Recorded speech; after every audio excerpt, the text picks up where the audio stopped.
Whoa, dude! Awesome! Totally awesome! Oh, wow, man. That's killer, bro! That's Psycho Bass Monkeys. Killer Gear. There they are, all in gray. You get that on there? They're all gray. Every one of them. There's not a black rod in there.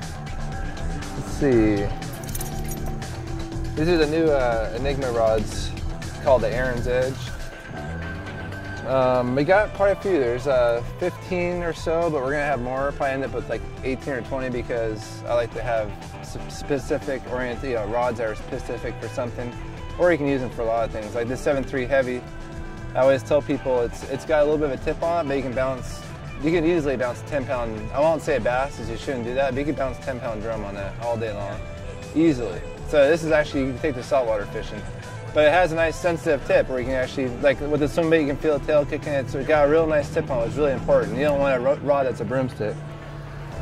And then one of my other favorites, and some of these are prototypes, but they are going to be exactly like that. I actually like the new, I got like 4 that are actually production. I like those better than the prototypes because the prototypes have epoxy on them. And so that's proof that's a prototype, but they're exactly the same. I have a 7-foot medium that I have, it's actual, got the printing on it, that's much better.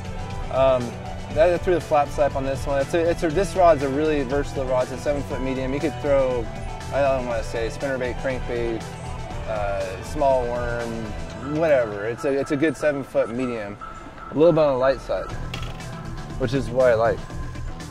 Like for instance on this one, I threw a 3/4 ounce and 1/2 ounce spinnerbait on the medium heavy 7-foot. They also make 7.3 versions of this, which the handle lengths are about the same. But you got 3 more inches of tip, so if you're pitching or flipping, or if you're making long cast worming, jigging, you want a little more rod, a little more length to set the hook. But here I was mainly fishing kind of, inshore, close to the banks. I wanted a shorter rod, so I used mostly 7-footers. On the swim baits I used the 7.3, and we also have a 7.6 extra heavy, which you could bounce 20-pounders on. And yet got a little bit of a tip, so you got some sensitivity. But the rods are really, really cool. I'm really, really happy with them. Actually, I've never been so happy with fishing rods in my life.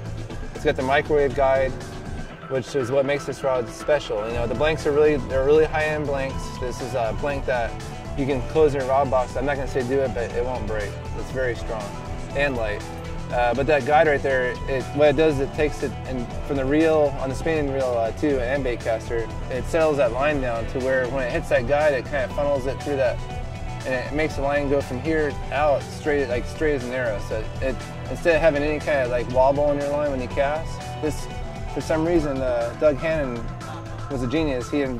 This actually takes that line, once it hits that guide, it's smooth as silk. So you get really smooth feeling casts. It's just, they've been really, really good. I couldn't be happier with these rods, but check them out. They're called Enigma. It's made by Enigma, and they're Aaron's Edge rods, and they're gray too, so they stay cool, and they're cool, I guess. I think they're cool. Try them out. Thank you for watching. Be sure to check us out at psychobassmonkey.com and on Facebook, Instagram, and YouTube as well. Psycho Bass Monkey!